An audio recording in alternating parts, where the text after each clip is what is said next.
அனைவருக்கும் வணக்கம். ஜியா சரவணா மீண்டும் ஒரு பதிவில்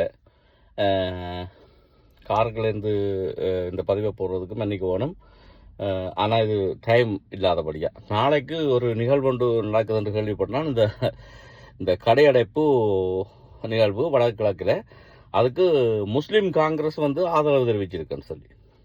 இப்போ முஸ்லீம் காங்கிரஸ் ஆதரவு தெரிவிக்கிறதுல என்ன வியப்பு இருக்குது? என்னோட தெரிஞ்சுன்னா சாணக்கியன் முஸ்லீம். அப்போ சாணக்கியனுக்கு ஆதரவு தெரிவிக்கிறது அந்த இனத்தோட இனம் சேர்ந்தானே, அது பிரச்சனை இல்லை.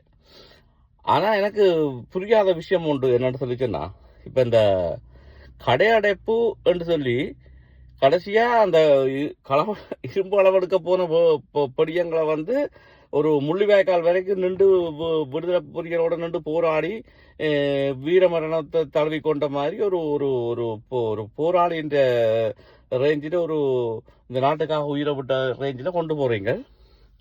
இதுக்கிலே உள்குத்து என்னன்னு சொன்னால், இந்த இப்போ துரோகியல்னு சொல்லி இங்கே கொஞ்சம் பேரை இது பண்ணி வச்சுக்கிறீங்க. இப்போ டாக்டர்ஸ் வாழ்ந்தவா இருக்கட்டும், கர்ணமான இருக்கட்டும், துரோகியல்னு சொல்லி ஒரு ஒரு ஒரு ஒரு பிரித்து வச்சுக்கிறீங்க. அதை இவங்க இந்த பிரதேச சபை எலெக்ஷனுக்கு பிறகு டக்ளஸ் தேவானந்தாவை பார்த்தது இவங்களுக்கு பெரிய ஒரு பின்னடைவு தமிழரசு கட்சி. இப்போ அதில் இருந்து தங்களை விடுவிச்சு தாங்கள் இந்த தேசிய அரசியலில் நாட்டம் கொண்டு இருக்கிறோமான்றதை காட்டுறதுக்காக சுமந்திரன் எடுத்த ஒரு சின்ன பிள்ளைத்தனமான ஒரு நகர்வு தான் இந்த இந்த கடையடைப்பு நகர்வு. இப்போ முஸ்லீம் காங்கிரஸ் ஆதரவு தெரிவிச்சிருக்குது சாணக்கியர் இரண்டு அவரை நான் மரியாதை இல்லாமல் கதைக்கூடாது, பாராளுமன்ற உறுப்பினர். சாணக்கியருக்கு இதண்டு ஆதரவு தெரிவிச்சிருக்குது.